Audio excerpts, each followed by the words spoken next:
Good morning again, my friends. This is a very, very big day. It is the 23rd anniversary of the day I married my Mike.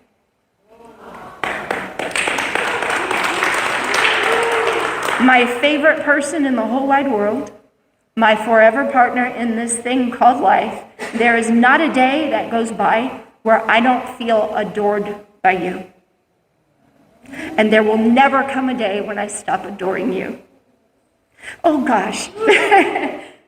Thank you for choosing me and making your heart my home and making my heart yours. I love you. Hey, it's also a really significant day in another way. A way which you might have thought would never come. And I'm actually going to lower this because I'm shorter than usual today. And I can't see you. Oh, but it can still hear me just fine. Can you hear me? It hears me. I'll bring it to mid-lower. How's that? I can't see you, and that's really important. Okay, so do you wonder what I'm talking about when I say a day that maybe we all thought would never come? It's the hoop. The hoop. All along in this Sacred Symbols series that we've been embarking on, that poor hoop has been getting bumped, right? It was supposed to be the second symbol in the series, and then when I moved ahead from the first, I forgot that it was supposed to be next, and so I accidentally skipped it, and then I did it again in our last series, much to my surprise, but this week I remembered. And before we begin, I have to tell you something I realized, kind of a story about these symbols that we've been exploring. They're creating a movement. So far we've covered the wheel and the circle, and we just finished the web. So a wheel is about movement from here to there, transformation, okay? A circle has no beginning or end. It includes all, unerringly and with constant devotion. The web is a connection with all that is, and it carries vibrations of our intention, whatever they may be, to every place that needs our love. But today, the hoop, it's different. It's rhythm. It's balance through motion. It is the playful, imperfect dance of living inside of wholeness. And let me explain what I mean. So when I started listening for, will you stop? He really is hungry. I should have fed him first. When I listened for direction in approaching this sacred hoop, when I kind of sat in prayer and in silence, asking what wanted to fold up for us next, what wanted to be born through these talks, something very unexpected kept showing up. My thought was that we should be deep diving into the indigenous roots, right? In which the hoop and the medicine wheel and the web of life and the circle, they're all fairly interchangeable. They speak to each other. And while I do most definitely respect those beautiful teachings, they are part of my heritage, my heart kept pulling me in an entirely different direction for where we begin today. Because every time I thought about this first talk, into my entertaining little brain popped an entirely different image. And if I'm honest, I resisted it at first.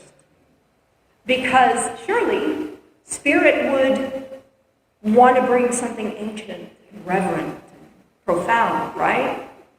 Something poetic. Instead, this kept showing up.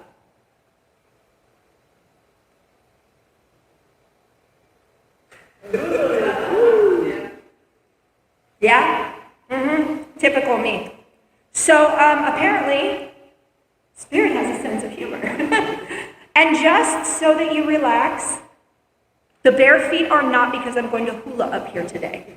Okay? My sciatic nerve already filed a formal complaint against that and made a very loud statement of non-compliance. That is why the no shoes. But I do want to talk about this, because the longer I sat with it, the more I realized that this thing might actually be one of the most perfect spiritual teachers we've had in a while. Now, recently, inspired in part by this symbol, I decided it was time to reconnect with my inner child. And my inner child was delighted, as she always is when I do such things, but my body had questions, definite questions. And first I discovered something humbling. When you're young, this just works. And when you're older, you suddenly realize that you have hips and knees and observers. And then I noticed something deeper. The moment I started thinking about how I should be doing it differently, or how I looked doing it, the hoop fell. Every time. How many of you could do this effortlessly as kids? Yeah? Okay. Some of you are already remembering what this felt like, right? How many of you would be hesitant to try it now? Wow, those hands shot up fast. I feel you there. I absolutely do. Holding this shiny, beautiful toy from my childhood, it made me ask why it seemed so easy then and why it felt so darn near impossible now. I think my record is 5 before it goes spiraling down. That is the truth of the situation. I realized, though, when I asked myself that question, kids don't hesitate. They don't analyze. They don't wonder if they look graceful. They just move. And then almost like dependable magic, this thing spins around them and just defies gravity. But somewhere along the way, most of us stopped playing. Life happened. Responsibility happened. Trying to be grown-ups happened. Trying to get it right happened. Trying to belong happened. The adult remembers effort. The child remembers flow. One represents awareness, and the other represents trust. The hoop asks for both. Children don't hula hoop because they have better technique. They maintain that balance around their waist because they aren't watching themselves do it like we are inside our heads. We learned to watch ourselves. Children move before they think. Adults think before they move. Be with that for a minute, because it's a much bigger statement than it at first might appear. Earlier this morning, we had a reading from Luke about light, about not hiding it away. And maybe that's part of what happens when we forget to play. We begin to hide the way we naturally move through life. We begin to believe that belonging means becoming a little bit more like someone else. And once I realized that about life, something else struck me. This thing only stays up when you move like you. You cannot hula hoop like someone else's body. I sure can't.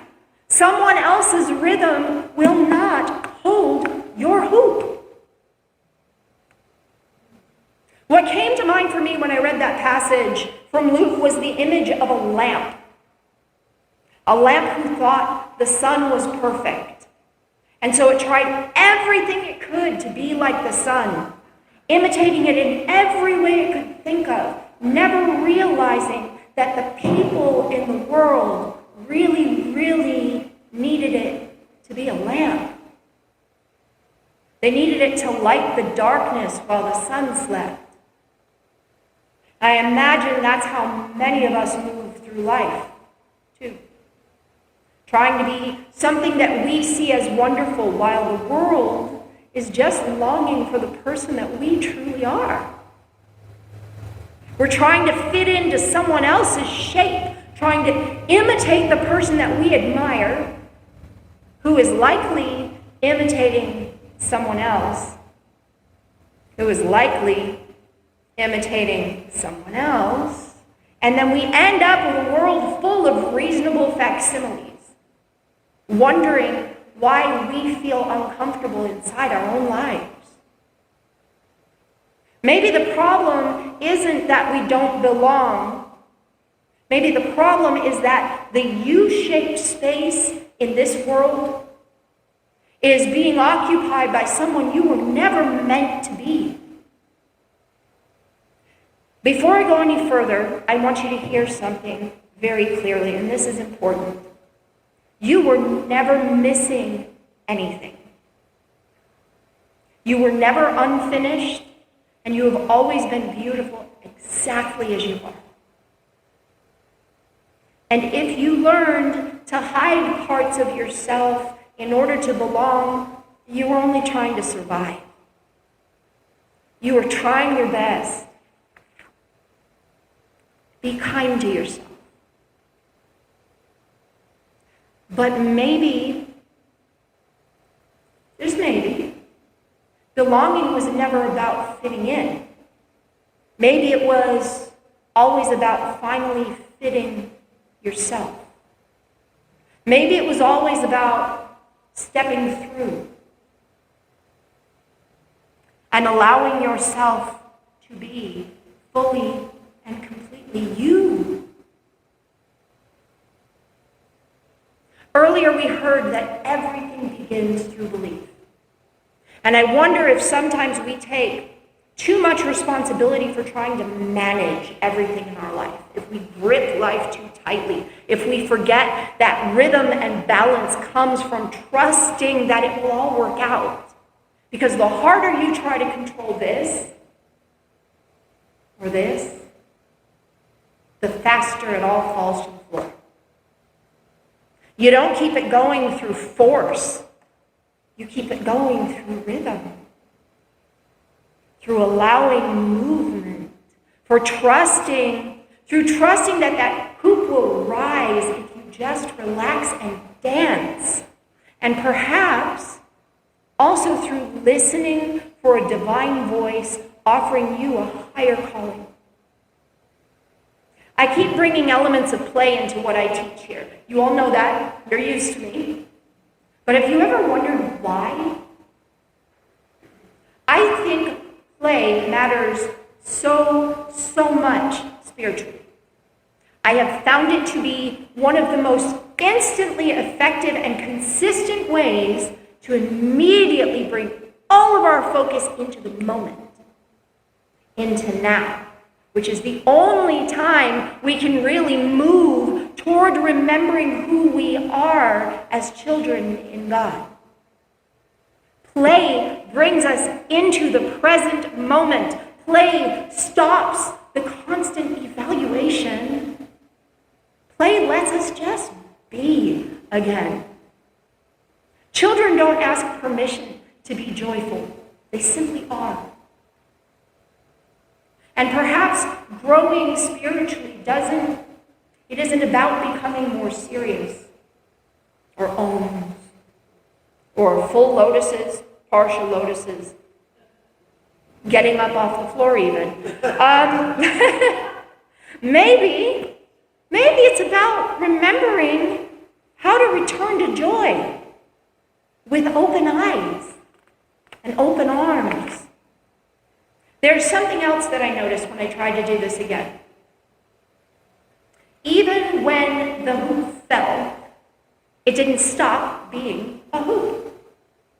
Just pick it up again, right? And that might be the most hopeful thing I can tell you today. because the goal was never to keep the hoop up forever. And the goal in life is not to live according to some idea or formula, or to live with rigidity, or to live with total control and perfect adulting so that every I is dotted and every T is crossed. I have to stop there because I realize as I said that most of my I's are crossed and my T's are dotted. So this sermon is very me. The goal was simply to remember that joy returns every time we start moving with life. You just pick it up and keep moving all over again. Our second reading this morning came from a book in my father's collection that I hadn't heard of before yesterday. It is a collection of transcribed recordings of Ernest Holmes' talks, like the book from Asilomar that I use frequently. And today he said, there is only one thing that I ask of you, and that is that you will believe absolutely that this thing works.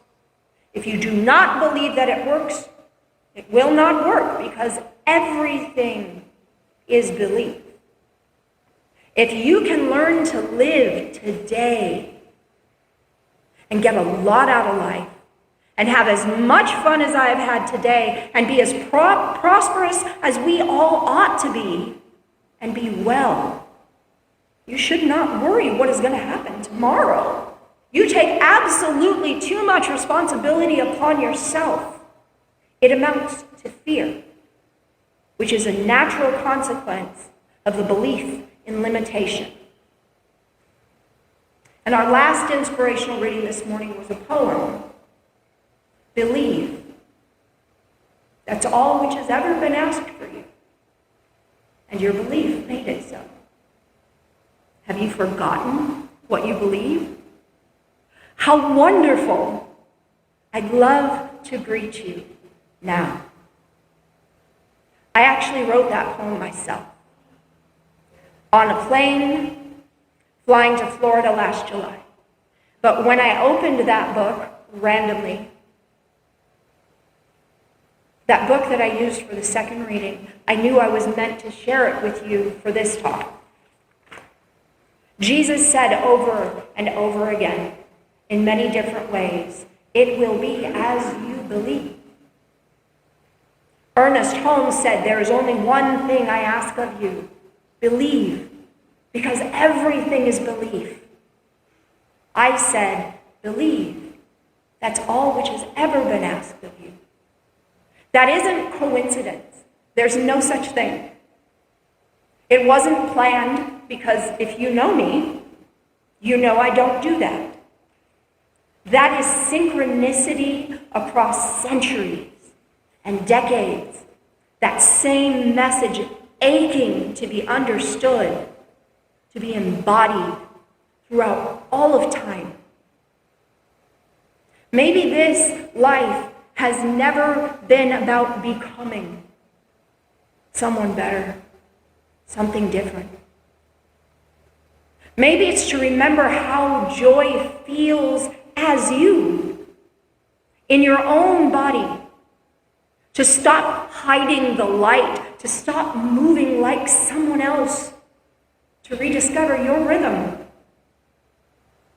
and believe in the you came here to be. And perhaps that is where the last part of our reading from Luke, what that was all about. The lamp of your body is your eye. When therefore your eye is bright, your whole body will also be lighted. See who you are. See how brightly you shine as you. When your eyes open to the truth of you, the whole world will be lighted. So this week, I'm not asking you to fix yourself because you have never been broken, not for one moment. I'm not asking you to improve yourself because you have never been less than perfectly you. I'm just inviting you to be curious. Where in life do you feel most like yourself? Where do you feel the rhythm return? Where do you laugh without thinking? Where does the hoop stay up because you're moving like you? And when you find the answers to those, lean in. Honestly, the world is a much more beautiful place when everyone stops trying to be the same. So if you happen to see me practicing with this thing this week, please send prayers and maybe a heating pad. Maybe that is actually our sacred invitation today. Not to stand perfectly inside life's circle, but to move with it, to trust it, to remember that we've always been held within something bigger. The sacred hoop isn't something we step into. It is something we remember that we've always belonged to. And so it is. Amen.